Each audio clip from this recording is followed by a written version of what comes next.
Oh my god! So we'd like to answer your questions and comments regarding Nagaruyuki and Leo Whitefang in future installments, so please send them via this form. Oh shit. We're gonna do this the right way, okay? We're gonna look at these notes, then we're gonna talk about it, logically break down what we wanna ask, then come back here. You know, that way we're not yelling. I feel like it's the proper way to build, submit a response. They even got a form, so I don't need to yell with all caps. You know, hey, what the fuck? Where's the rollback? I ain't gotta do none of that. Right? With that out of the way, let's get the conversation going between us here at Arc System Works and the players. Ah, I like that, and the players. We'll continue to share our development intent plans and the latest info with you all. Keeping in mind they really don't have to do this, but I do like that they're getting more involved and talking specifically to the players, right? Especially because I feel like that might have been the only way we got rollback in this bitch. So shout outs to Sajam.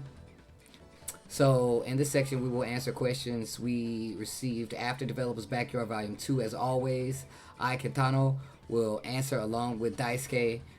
We've been doing this the whole time, so you guys know how it works. First, I'd like to establish that we believe that simple and easy are separate concepts.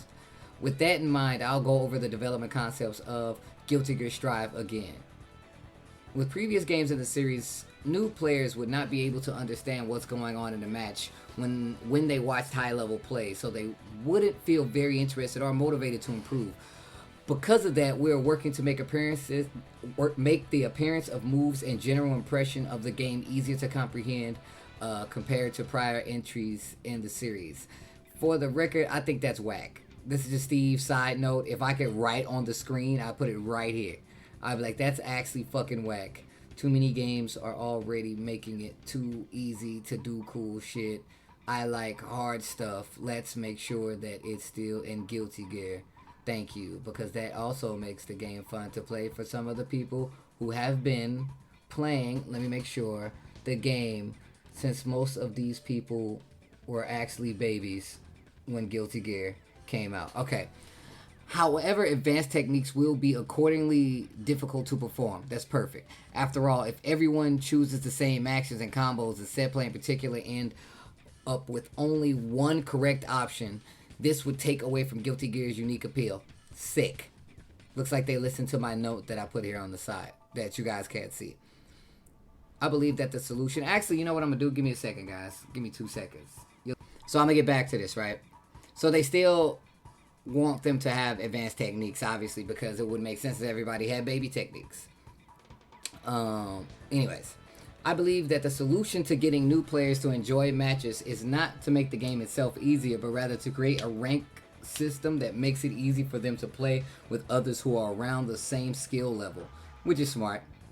If players can fight others at the same level, there's no need to try and make new players play the same way as advanced players, nor to make game mechanics that obscure the gap in their skill levels. I'm certain that we can make a game that new players can enjoy while also keeping advanced techniques in the game. I don't really think that's going to be a problem, man. I feel like a lot of times players nowadays, they always say that like stuff is easy or it's too slow, and like I just feel like that's not true in a lot of instances. I mean, even me, right? Like, I want, like, more difficult stuff. Like, I'm a FRC baby. I'm used to having my 1-frame, 3-button FRC, you know what I'm saying? And, like, I'm used to that. But I also understand, like, the barrier of entry for, you know, people who really didn't. And it's going to be hard for them to get used to. And it is an advanced technique, so I feel like it shouldn't be removed completely.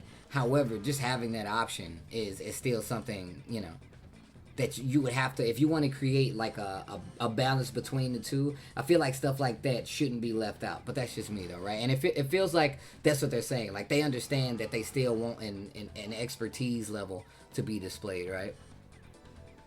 Also, the techniques in Guilty Gear Strive are difficult in a different way than those in previous GG games. Series veterans have been practicing the difficult techniques from prior titles for many years now. That's why the current environment, we've been able to see such thoroughly optimized high-level play. However, our goal for the game is to create something new and equally challenging for players. So, on this,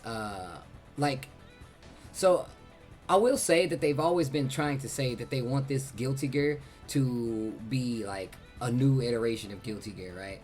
And I don't think they mean that like literally, because there's still a lot of like there's still a lot of similarities between this Guilty Gear and other Guilty Gears, right? Whether it just be only because of meter or RCs or Faultless D or whatever the case may be, there's still some connection, right? So I feel like this is more for like, for context wise, they're saying that they want the game to have a barrier of entry that everybody will be able to play, or at least know what they're looking at when they watch the game, right? Which is not a bad idea whatsoever.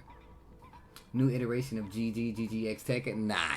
It ain't nothing like that. I think it's just, I don't know, man. I know for a fact that Guilty Gear can be intimidating to a lot of people. Exert Rev 2 was one of the games that actually had a pretty dope tutorial system about learning how to play Guilty Gear specifically, right? Like, it didn't translate to other games, but just having stuff like that definitely makes it a little easier for the people who want to be interested or who want to get good at the game. It gives them an opportunity to, you know, come in at the same entry level, right? How do you guys feel out there, right? How do you guys feel out there? Do you guys feel that Guilty Gear was intimidating to get into? Was it intimidating because the level of play was too high, like you felt like it'd be too late to catch up? Or was the game just too difficult for you guys? I would love to, yeah, can you guys answer that? Was the game too hard? Or were you not interested? Or was it just the fact that, like, competitionally, you just felt like it was too late to get into it? So Super Crew says, I don't think so. I got in at Rev 1. Okay. See, now, for those interested, Rev 1 would be considered a newer iteration of Gear still, right? Never played GG before. My thumbs are clusterfuck, Jaded Rider says. So you're saying that you didn't play Guilty Gear because you thought it was too difficult? As someone who has recently tried to get into Guilty Gear, it's mostly just lack of interest. All right, well, see, that's cool. I could take that. If you're not interested, that's fine. That means I'm not talking to you. But that's good. That's what you want. You want to be able, and I don't mean like not talking to you as in like be quiet, but like you want to be able to have those kinds of answers, right? I love when I ask people stuff, and obviously I don't have to have an answer, but I'm like, hey, why don't you like this game? And just to stay in context. And it's like, I don't know, that shit whack. I hate that. Accent Core was my fave. Yo, Kush, yes. You're talking to me now. That's what I'm talking about. If you're watching a GG match and you never played it and Faust is doing his wacky shit on screen, you'll be looking like, huh? Oh, yeah, of course, tough. Like, and I feel like that's the uniqueness of Guilty Gear. People say, like, that's something that holds Guilty Gear back. I think that's something that makes Guilty Gear beautiful. Like, and it also, I feel like it's just an interesting, right? Like, obviously the goal is to get the eyes of many new players on this game, but frankly, not everybody's gonna like it, right? All right, let's see what Isha Watari said. I spoke about this a bit during Japan Fighting Game Publishers Roundtable stream. You can hear my thoughts in the video. I'm gonna have to look. We're gonna have to come back to this at some point. Will the story in Guilty Gear Strive be a continuation of the previous games, or will this be a start of a new story? The story is a continuation of the Exert series games, but in such a way that even new players can enjoy it.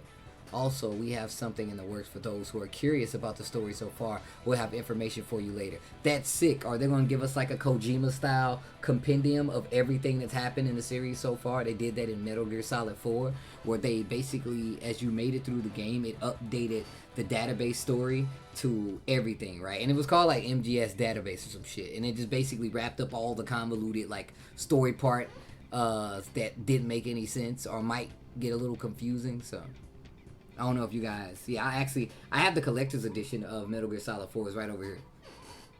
So that's good. Obviously, if they would have came out and said this is going to be a completely new story, I would have been like, come on, man, that's stupid. Then I would have been like, all right, now we're playing like a brand... Like, story-wise, it's a brand new Guilty Gear, you know? I noticed there are a few subtle hints. A few subtle, almost hidden mechanics and techniques, such as changing direction when roaming, canceling an air dash by using faultless defense after an air dash to fall faster. Do you plan to have more similar advanced and unique techniques that players seem to have missed in the beta? And I'm thinking more stuff like faultless defensing, like Faust 2K in the air, Chip's old 2K in the air, faultless stopping, stuff like that. You know, certain moves that have a little more animation but can't be stopped because of, you know, some kind of special technique or RC or whatever the case may be. I wonder if they're going to have more stuff like that in the game. Katano says yes. Even as the closed beta test the closed beta test, we included many more techniques than those we've explained. We wanted to collect data about the players who would find and how they would use it in their limited time with the game. When we release information in our official channels, it will have an impact on how people play the game. We wanted everyone to play the game, particularly in regard to the new mechanics, in a neutral state. In the end, we want to leave room for players' discoveries to exceed our expectations. Also, although we are still working on the game, there are going to be many major changes compared to the closed beta tests. We will have more information later. So obviously they said there was a bunch of stuff where there are things like small mechanics or things that we can manipulate that was in the beta that nobody found, right? Or that they didn't mention, right? I don't even know how much of that shit I would have actually found, but in all honesty, like, I think stuff like that is cool. I also think, like, that's the rawest form, like, the rawest form of learning games, or just, like, putting games out and seeing how long, like, it takes for it to develop into, like, this crazy, like, meta-field fighting game, like, minefield, right? Like, that's the fun in fighting games for me, right? Like, how fast can you figure them out? So them putting stuff like this in the beta and saying that there's still going to be more shit like this, or more options like this, or more techniques or unique things and skills that the characters can't find later on, that's a good spot for the game. So just so we don't get caught in the vortex of watching that, right? I mean, that's basically what he said. He was just like, hey, I feel like cutting system mechanics or making it simpler or more simple to do, you know, things in fighting games like Guilty Gear doesn't mean that it's going to make it simpler or make it too easy, right? They're saying there's other ways to keep the uniqueness and the difficulty up by changing it, right? So if they do change it as a Guilty Gear player, like, they might, you know, just take certain moves out or make them part of a chain or something like that, right? My example to this would be Street Fighter V, right? In Street Fighter V, they added characters who kind of changed the archetype of regular Street Fighter characters, right? And those characters being Ed and Falk. They're charge characters, they have easy DP inputs, right? So, like, even though they changed the input of how to do, like, EXs, which is, like, 3 buttons, or making parries available with a V skill and not just timing it, right? Their options still work the same, but the input is different. And that still changes how well it works because of, like, input and startup and the whole nine. But that is still a way you can get these other mechanics or older mechanics or newer mechanics into a game and still kind of appease or have that skill in there, right? The hard part still wherein lies is how do you make a game that can appeal to new players as well as keep the old players, right? I actually, like, I don't know how possible that is, right? Like, I don't know what the translation for people who never played a fighting game or just started playing a fighting game and then they say, well, hey, well, look, I kind of forgot where I was going with this, but I don't think there's a like, they don't have the figures for that, right? Where they can say how many players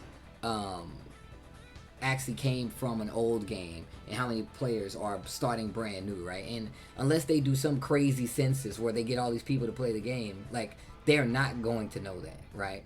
Until the game is released, and then after that, like, they can kind of make changes. And that's where, like, we are in the world of video games, especially fighting games, right? Shit can get patched out overnight and they can fix things. So it's like stuff like this kind of just helps everybody overall.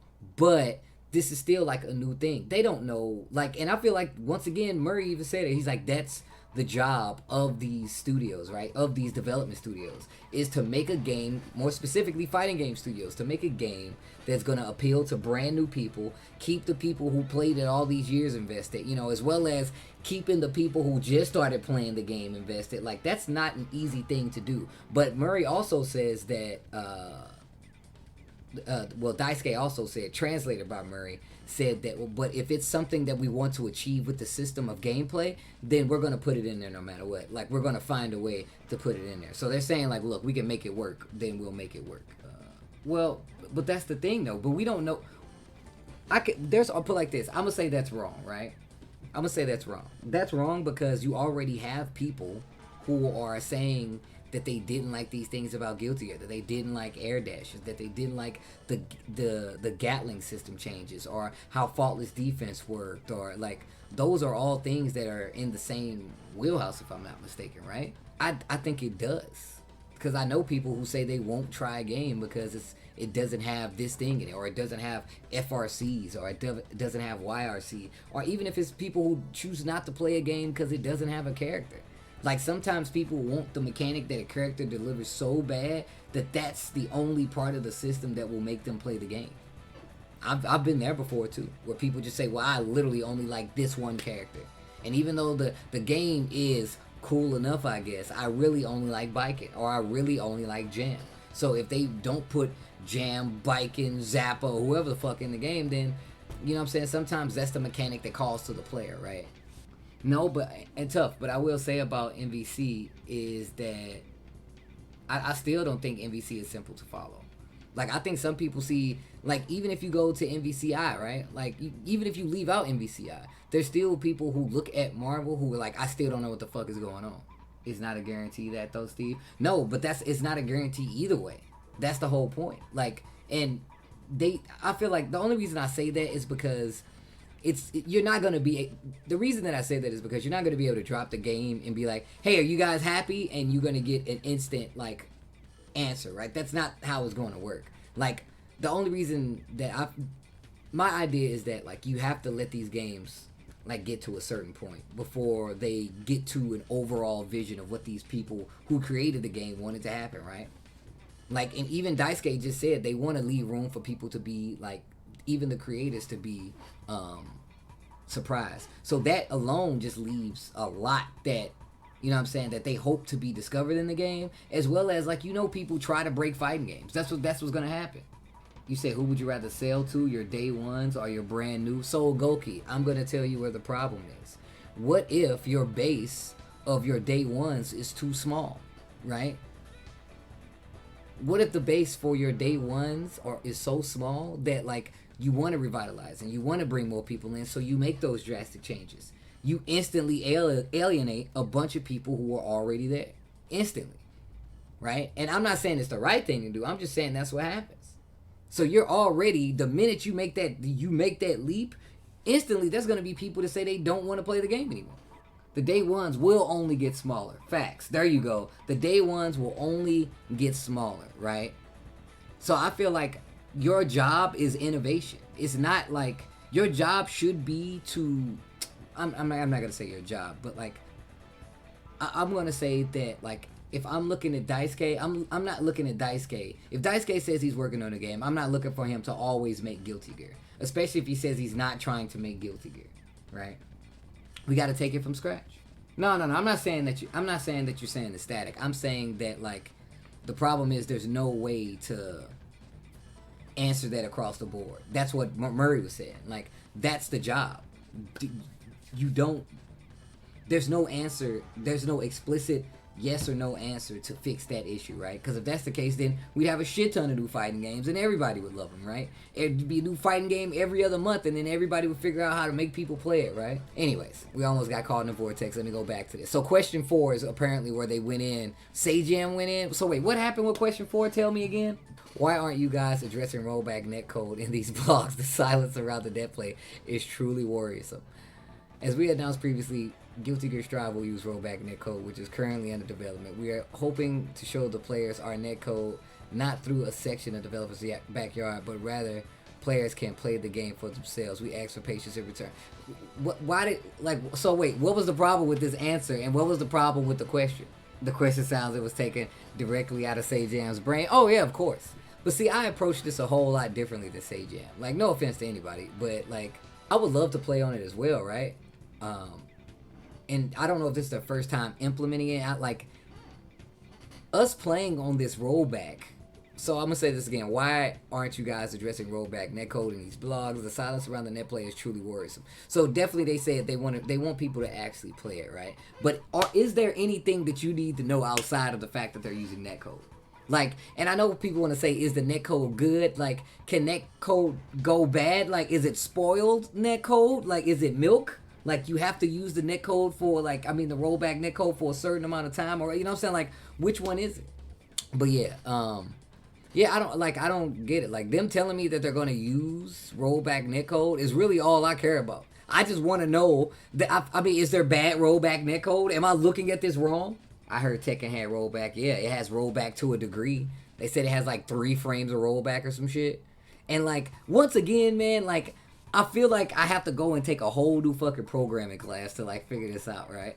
But the way that like these guys are talking about it, it sounds simple. It sounds like in the instance of them adding rollback to Tekken, and I could be completely wrong here, right? And somebody in the chat correct me if I'm wrong. This is the explanation that Harada said that makes sense to me. They said they don't use rollback throughout the whole game. They only use it in the instance like during teching or something like that, because there's so many like options, right?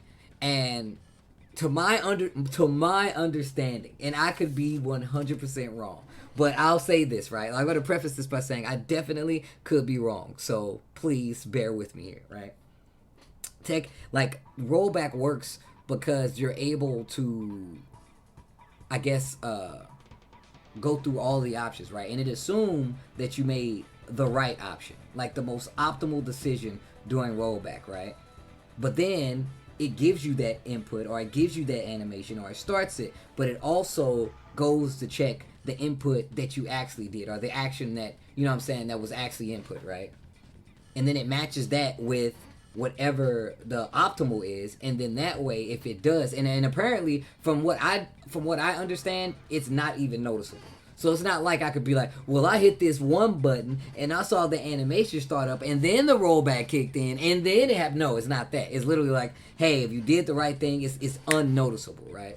In the instance of it being applied to Tekken, the way Harada has made me understand it is that only a limited number of actions can be properly, I guess, attached to rollback, or maybe they just don't know how to do it well enough to get multiple more than what they have, except for in the instance of Tekken, right? Of making recovery options in Tekken, because apparently that situation in Tekken is where the least amount of options is possible. So that means the rollback is effective there because you don't have to worry about so many more inputs. And apparently this is why he applied it to that instance of Tekken, because otherwise it's way too many inputs to use on rollback. Once again, I could be 100% wrong, but that's just my understanding of it. I don't know if that made sense, but in my head it did, right? In my head that shit makes sense. But like, does that make sense?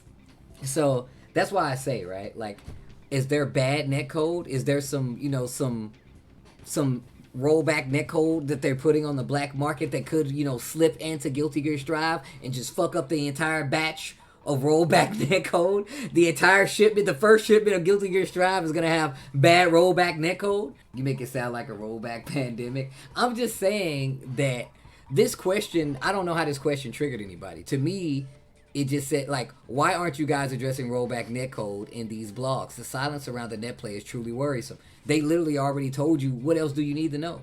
There's rollback netcode. They're using it. Stamp it. Done.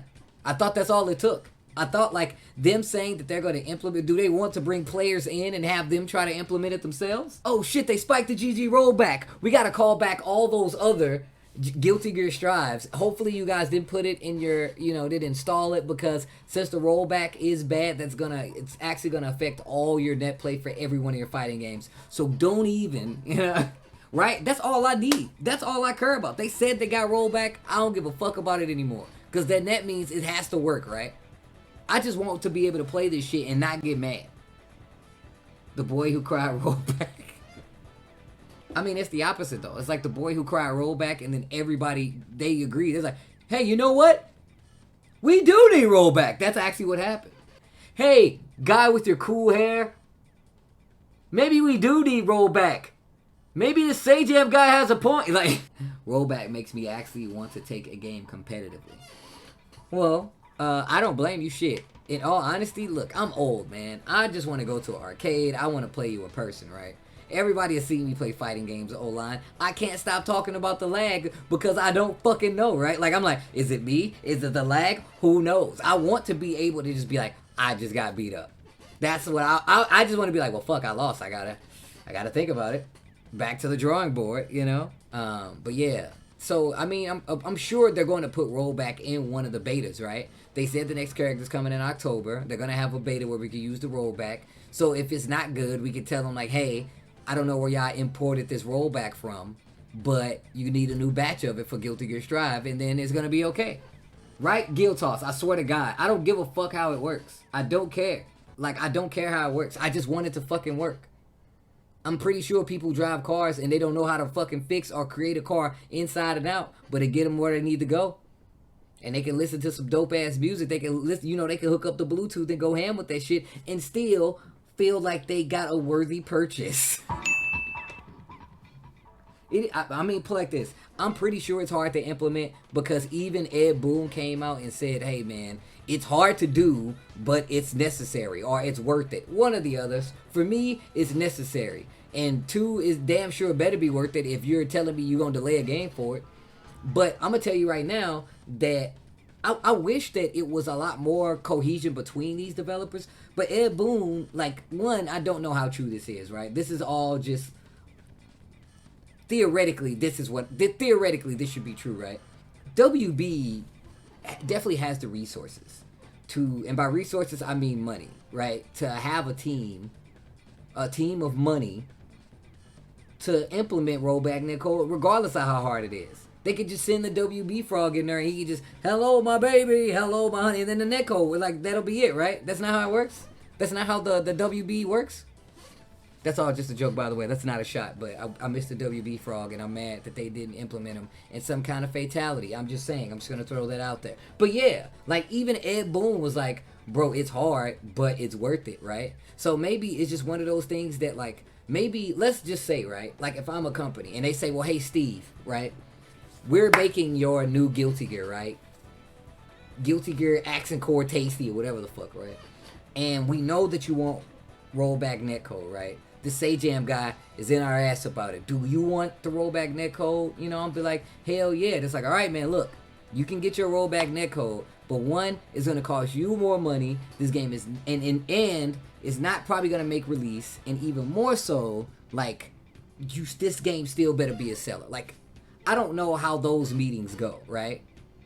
Like, I highly doubt that it's completely on Daisuke for all implementation in the game, right? So I feel like the middle ground is us not understanding, like, that creator to business idea, right? That's why I'm really happy about this. That's why it makes me even more happy about fucking them having these developer backyard updates, because I'm just amazed that, like, some of these Japanese companies are, like, and not just Japanese companies, but foreign companies in general are okaying them to kind of share this information, update the players, and even say what some of their upcoming plans are. Because I feel like that's dangerous for the competition, right? Question 5. Are you considering introducing a ranking system to the new Guilty Gear? With the ranking system in Xrd, intermediate level players would be randomly matched with high level players and end up ranking down. On the other hand, however, being able to choose your opponent could also create a disparity in ability between players in the same rank. I'd be interested to hear your thoughts about these ranking systems, as well as what you plan to do from here on. My personal thinking is that we don't need ranking systems in our small community. I don't think that's that it's important to get a sense of satisfaction within your own group. However, so I think having something like titles such as Master of the Soul matchup might be good enough. Who asked that question? I don't like that question. I don't like that. Like, you can't have your cake and eat it too, man. Like, when I play Mortal Kombat, I get fucked up when I'm playing Combat League. I get fucked up, right? I think I got like some 41% chance of winning when I play, right? Like, it's so whack. And I have to look at that every time I play, right? But I ain't no bitch, one. And two, I'm still not a bitch. You know you gonna lose. What you expect to come in there and just, you know what I'm saying? But even more so, me personally, I don't always want to play people at the same level. Once again, I'm gonna go back to the arcade feel. Like, I want to be just cruising around ranked and run into somebody that's higher than me, right? And I don't have a problem with them getting less points or more points to kind of make it make sense, right? Let's just say, like, maybe they should make it to where, like, if you get 10 rank wins in a row, right? You get, like, a mid-level rank boss fight, right? And this person will be a level up from you. And if you win, you know what I'm saying, you get, like, regular points. But the other person gets, like, a kind of, like, in between intermediate, like, fluff points, you know? Like, they don't get hit hard. But they, either way, all I'm saying is like, I want to play high-level people, too. Like, I might not be godlike at the game, but what if I never get to play a godlike person, right? I got to match up with them. You know, people be scared on the internet. Motherfuckers don't even want to match up and play games right now. I want to just be able to go into ranked at any point in time, run into somebody sometimes. That's just how I feel. No rank mode? Fuck out of here. Like, that's the only reason I like, if I'm not going to an arcade, at least let me get ranked when I'm at the crib and make sure that shit works. I don't want nobody just gatekeeping, right? But I also feel like you're not going to gatekeep a whole community. And I don't think our community, speaking specifically of Guilty Gear, is small. I mean, it might be small considering this guy's numbers, though. Let me see what they say, though, as an answer. Katano says, we plan to announce the details of our system using a different channel. But I can tell you that the rank system will be completely different from prior games. Before we've made systems for the games in arcades, which is cool. And then use those ideas as base when making the console versions. That actually is very, very... That makes sense. I can tell that's exactly what happened by looking at the system. However, since we are developing the game with online matches in mind from start, the baseline is already quite different, which is good, right? That means they're taking into account that, you know, they're thinking about, like, esports. They're thinking about the players at home. Like, all that is what they're saying right here. Let me share some reflections we have regarding previous games' rank systems. We noticed players would avoid playing modes that impacted their rank because they didn't like losing points. Well, come on now. Having multiple online modes split the player base, making it difficult for beginners in particular to match with people around their skill level. That's why I like Mortal Kombat's, actually. We see these two issues as major problems, and our goal is to avoid them with this game. Also, I'd like to address this now as it is related to online modes. We are implementing more online features in this game for those who want to take their matches seriously. Fucking cool. So they should definitely have a tournament mode, right? They should also put in Japanese arcade mode, because they play 3 out of 5 rounds as opposed to 2 out of 3 rounds. Maybe the rank matches should be 2 out of 3, 3 out of 5 matches, right? They should be 2 out of 3 matches, right? But the matches should be 3 out of 5 rounds. I think that would be cool, because that's how it is in Japanese arcades. They don't play 2 out of 3 rounds. They play 3 out of 5 rounds. I honestly feel like the way Street Fighter V does ranked is good. Like, when I was a rookie, I'd face gold and occasionally ultra gold, and I learned a bit playing people even in those ranks. That's actually, yo, Restrong, I'm gonna tell you what I'm doing right now. Sidebar, taste buds. I definitely have been getting my ass with Street Fighter, and I'm fighting a bunch of people that are really, really good. So I fought Nephew, I fought, like, Stupendous, I fought my homie Savele, who is really good at playing Street Fighter 5. You guys saw me play FGC Jesus, and just even if I have to match up with him. But what I do now is, because I feel like I'm getting really close to, like, I have to go change up my game plan because I'm getting fucked up in rank now. Like, I like being able to go to casual and play people that are so much higher than me, because it gives me ideas of some of the things that I'm missing, right? And I can go back and look at those matches and be like, well, shit, I actually wasn't doing this at all. Or it could just help me learn stuff like that. So, like, I like Street Fighter V's rank system, because the point system, it gives you a clear instance of where you are. On top of that, like, you get a window of knowing when you're getting closer. And they even give you, like, vocal stuff, too. So, Street Fighter V rank system is not bad. But I can tell you right now that when you lose, like, a couple thousand points in one day, you definitely don't want to keep playing online. You definitely don't want to keep playing ranked. Shit, I know I don't. What if the disparity between the two players is enough to make a newbie quit? Can't be good when just starting out and only play against high-ranked players. That's what I mean, though, right? Like, I feel like it should be a thing. Like, I think it should be open, right? Like, they should just have, like, arcade, right? And then arcade rank mode, right? And then they should have, like, tier ranked mode, right?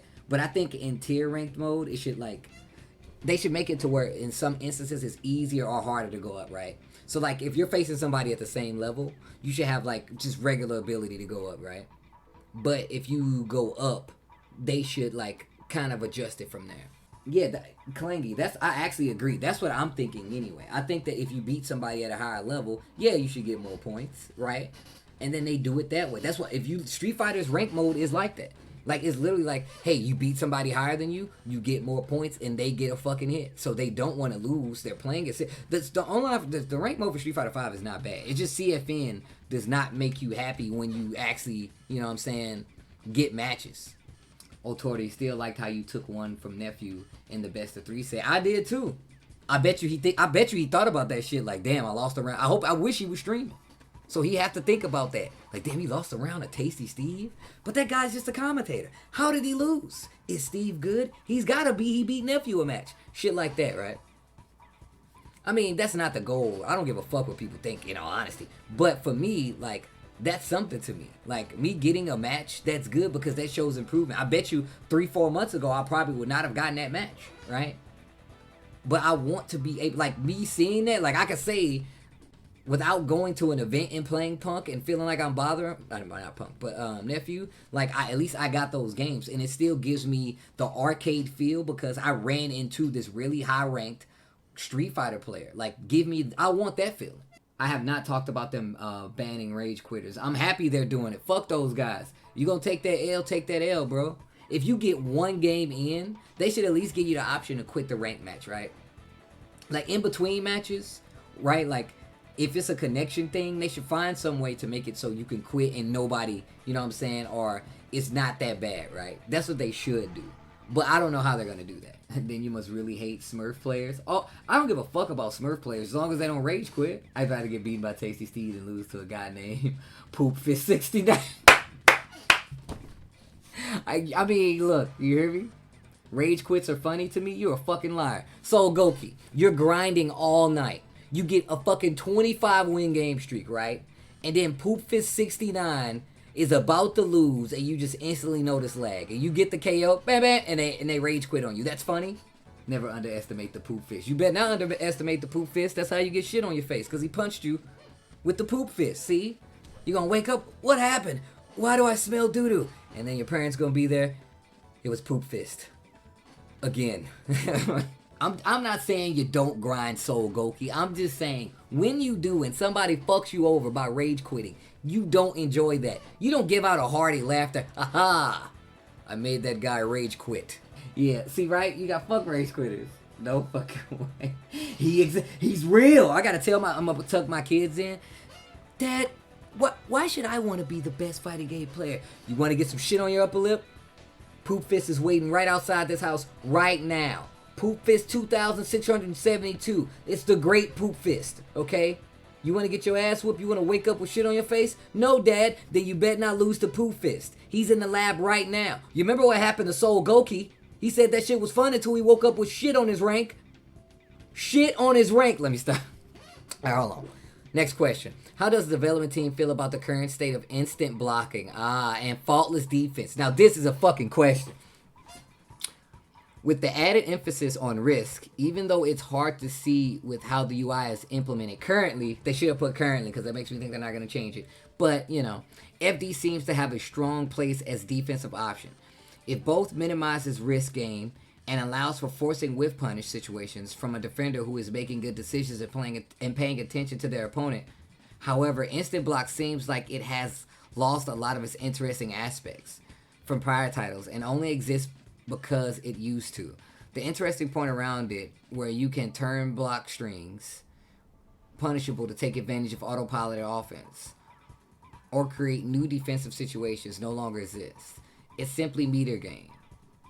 Is this enough to keep instant block interesting or worth the risk, or does it need further refining and iteration to become more thoughtful, a more thoughtful option for the defender? I'm gonna tell you right now, like, I wouldn't ask this question. Not like this, right? I would just ask. I would say, hey, comparatively, I know you said this is a new Guilty Gear, right? But there's a lot of returning, you know, instances and factors. Instant block has changed considerably, and faultless defense. How do you compare and contrast those systems now as opposed to old Guilty Gear or the most recent Guilty Gear and Guilty Gear Strive, right? Because it just makes it seem like they don't know what the fuck they're doing. That's just how I feel. And I could be wrong. I could be overreading this, right? So Dicegate says, we are also continually debating defensive game mechanics. To address instant block specifically, in the closed beta test, we simply decreased the reward gained from successfully instant blocking in order to avoid IB becoming a prerequisite for matches and strategy. However, this removed any incentive to try instant blocking while also failing to improve the mechanic because the input required remained unchanged. So we're currently rethinking the input and effective IB completely. Our plan is to make the mechanics something more exciting by the next time you can play the game. Look forward to what we have come up with. Now that's pretty cool. Like, them saying that, you know, they're rethinking it. I guess that was the right way to answer the question, ask the question there, right? But I guess that's a very good thing to point out. But that means they can add anything, right? Either whether it's an animation or give it back extra pushback. And I don't know why they took out the pushback, right? But maybe it has something to do with something else that's coming in the system of the game. I ain't gonna say nothing about that because we haven't touched, you know, what they have coming for us. So we can just wait our turn, right?